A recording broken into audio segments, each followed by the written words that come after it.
Assalamualaikum warahmatullahi wabarakatuh. Selamat pagi kepada semua murid-murid di luar sana. Mungkin para sahabat guru yang ada sama menonton dan juga para ibu bapa. Jadi hari ini kita nak belajar RBT tahun 4 bertajuk Reka bentuk makanan. Jadi apakah dia reka bentuk makanan ini, murid-murid? Bagaimana kita merancang idea untuk menghasilkan apa-apa produk makanan? Itulah dia reka bentuk makanan. Maknanya kita mencari idea untuk menghasilkan satu reka bentuk yang boleh menarik minat orang untuk menikmati makanan yang kita akan hasilkan. Jadi di sini makanan dibuat agar sesuatu produk makanan tertentu mampu menarik minat dan perhatian untuk dinikmati hasil daripada reka bentuk yang kita reka. Dan juga makanan adalah hasil bentuk pepejal atau cecair daripada sumber tumbuhan atau haiwan dan boleh dimakan. Di sini diberikan makna makanan itu bukan hanya bentuk makanan yang kita kunyah, yang kita telan. Air yang kita hidang juga termasuk dalam reka bentuk makanan yang kita hidangkan di atas sebuah meja ataupun yang kita bungkus untuk dijual.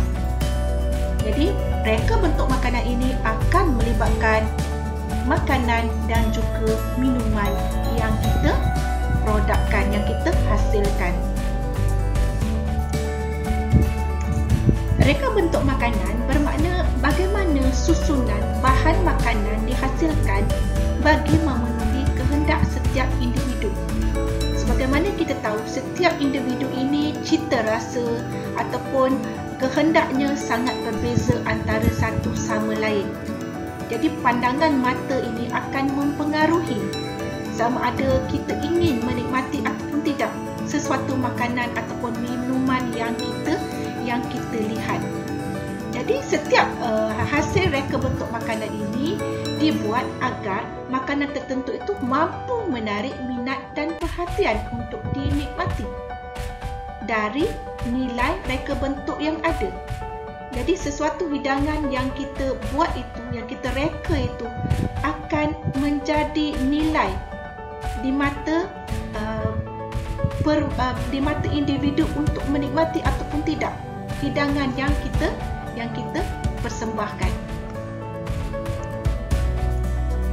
Jadi, reka bentuk makanan membolehkan idea dijana secara kreatif dan inovatif menggunakan bahan yang ada dalam mereka bentuk. Cikgu bagi contoh di sini, bagaimana buah-buahan dihidangkan di atas sebuah meja.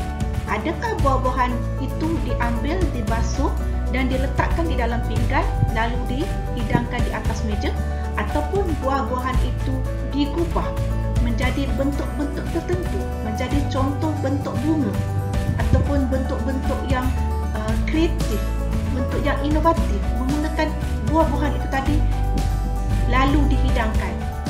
Maka reka bentuk makanan yang bagaimanakah? Adakah persembahan yang pertama ataupun persembahan yang kedua tadi yang akan menarik minat untuk orang menikmati makanan yang kita hidangkan? Ini bermakna hiasan atau ukiran pada bahan makanan merupakan elemen dalam mereka bentuk makanan. Hiasan ataupun ukiran pada bahan-bahan yang tertentu yang boleh kita ukir itu akan menjadi daya penarik kepada pelanggan ataupun orang yang akan menikmati makanan yang dihidangkan.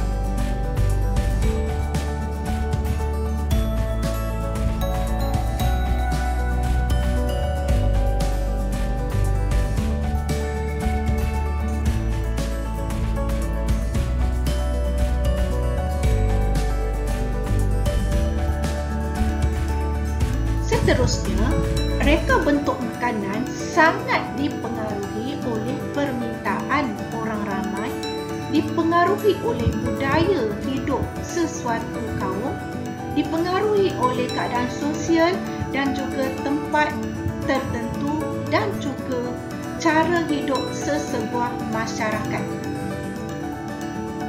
Reka bentuk makanan akan dapat kita lihat pada dua keadaan, iaitu yang pertama, pada bahagian cara bagaimana makanan itu dihidangkan di dalam pinggan.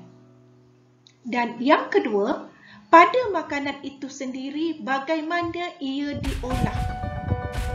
Okey, di sini cikgu terangkan. Yang pertama, bagaimana makanan itu dihidangkan di dalam pinggan. Contoh, makanan, cikgu bagi contoh pulut kuning. Okey, pulut kuning itu boleh dihidangkan di dalam pinggan, diletakkan lauknya rendang dan juga diletakkan mungkin sedikit hiasan ataupun bahan tambahan, mungkin timun. Okey, cara yang kedua, pulut kuning itu tadi dikubah membentuk sebiji kek ataupun kek tingkat. Maka dua cara makanan pulut kuning ini dihidang akan mempengaruhi pelanggan ataupun sesiapa saja yang melihat pulut kuning itu tadi. Di sini bagaimana makanan itu dihidangkan di dalam pinggan. Letak saja dalam pinggan, letak makanan, hidang. Ataupun dia ubah bentuk menjadi kek tadi. Maka bila pulut kuning itu menjadi sebiji kek, dihias dengan hiasan-hiasan tomato, timun yang diubah membentuk-bentuk akan mempengaruhi. Dan yang kedua, bagaimana makanan itu diolah, dihias, diukir. Okey, rupa bentuk makanan itu akan menjadi daya tarikan. Balik pada contoh yang cikgu selalu guna tadi, iaitu buah-buahan. Diubah, dihias, diukir, kemudian disusun menjadi satu, contohnya seperti kelihatan seperti sebuah taman mini yang cantik. Maka kelihatan sangat cantik, sangat menarik pada mata sesiapa saja yang melihatnya. Jadi dua perkara ini, iaitu bagaimana makanan itu dihidangkan dan bagaimana makanan itu diolah, akan mempengaruhi cita rasa kepada orang yang melihatnya untuk menikmati sesuatu hidangan yang telah direka cipta. Dan cikgu balik kepada reka bentuk makanan tadi, sangat dipengaruhi oleh permintaan, sangat dipengaruhi oleh budaya sesuatu kaum. Ini adalah perkara-perkara yang akan menjadi perkara yang difikirkan semasa kita membuat reka bentuk sesuatu makanan.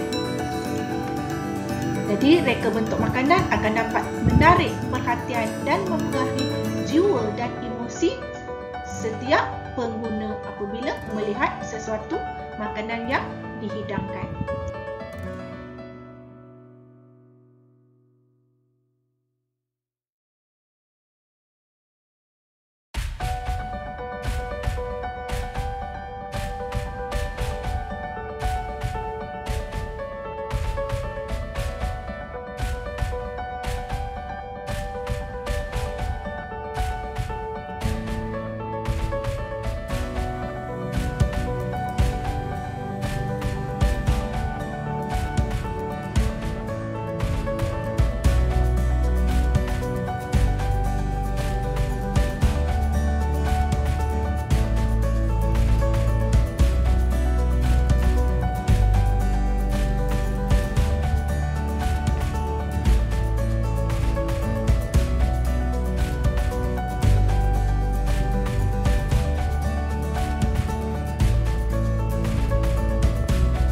Jadi di sini murid-murid boleh lihat bagaimana roti, ini semua roti, tetapi dihias, dihidangkan dengan pelbagai cara yang tersendiri.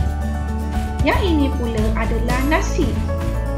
Okey, nasi yang dihidangkan sama ada di dalam pinggan ataupun di dalam bekas dengan cara-cara kreativiti masing-masing. Di sini ada Hello Kitty ya, kucing ni. Okey, ada nasi menggunakan timun dan juga tomato, dan di sebelah ini juga sama menggunakan timun, tomato, telur dan juga ditambah dengan sos menyerupai bentuk muka wajah manusia. Jadi di sini bergantung kepada cara kreativiti masing-masing menghias menghidangkan nasi. Baiklah, apabila murid-murid mendengar penerangan cikgu tadi bahawa makanan itu akan dipengaruhi oleh budaya sesuatu kaum, maka dua elemen yang kita tengok apabila kita menghidangkan makanan tadi iaitu bagaimana kita menghidangkan makanan itu di dalam pinggan ataupun bekas yang kita gunakan, dan juga bagaimana makanan itu dihias. Maka apabila murid-murid melihat gambar ini, murid-murid boleh meneka ataupun boleh meramalkan ini budaya masyarakat kaum India. Okey, budaya makan kaum India dari segi makanannya dan juga dari segi bagaimana makanan itu dihias, dihidang di dalam bekas yang digunakan. Okey, orang India, kaum India sangat terkenal dengan bekas aluminium. Bekas aluminium tahan karat ya, yang tidak akan berkarat dan sangat popular di kalangan masyarakat India. Kalau kita tengok makanan ini, kita boleh katakan ini ialah makanan kaum India. Okey, gambar isi perkara yang sama ya. Okey, murid-murid boleh tengok makanannya, jenis makanannya dan bagaimana makanan itu dihidangkan. Maka kita tahu makanan ini adalah milik budaya ataupun milik kaum India. Okey, cuba kita tengok yang ini pula. Okey, kuih bulan terkenal sangat bila sambutan tahun baru Cina. Okey, dan juga cara bagaimana makanan ini di dalam pinggan ataupun dulang besar ini dikucai beramai-ramai menggunakan chopstick, menggunakan kayu penyebut makanan ini. Dan juga bahagian bawah ini bagaimana makanan itu dihidang di dalam bekas tembikar dengan corak-corak tertentu. Bila kita tengok gambar ini, kita boleh tahu, kita boleh kata makanan ini adalah makanan kaum Cina di Malaysia. Okey, makanan Cina dengan jenis makanan dan juga cara makanan itu dihidangkan telah menunjukkan ia adalah milik ataupun budaya yang diamalkan oleh kaum Cina di Malaysia.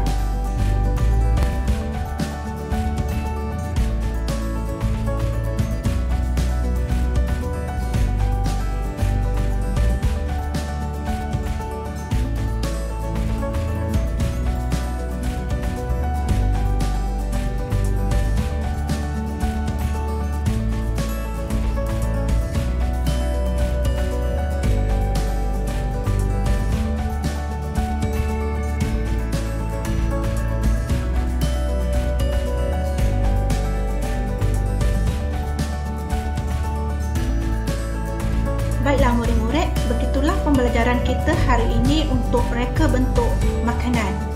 Untuk perjumpaan kita di kelas yang akan datang, kita akan pergi kepada subtopik dalam tajuk ini iaitu kepentingan reka bentuk makanan dan juga bagaimana kita menghasilkan reka bentuk pembungkusan makanan.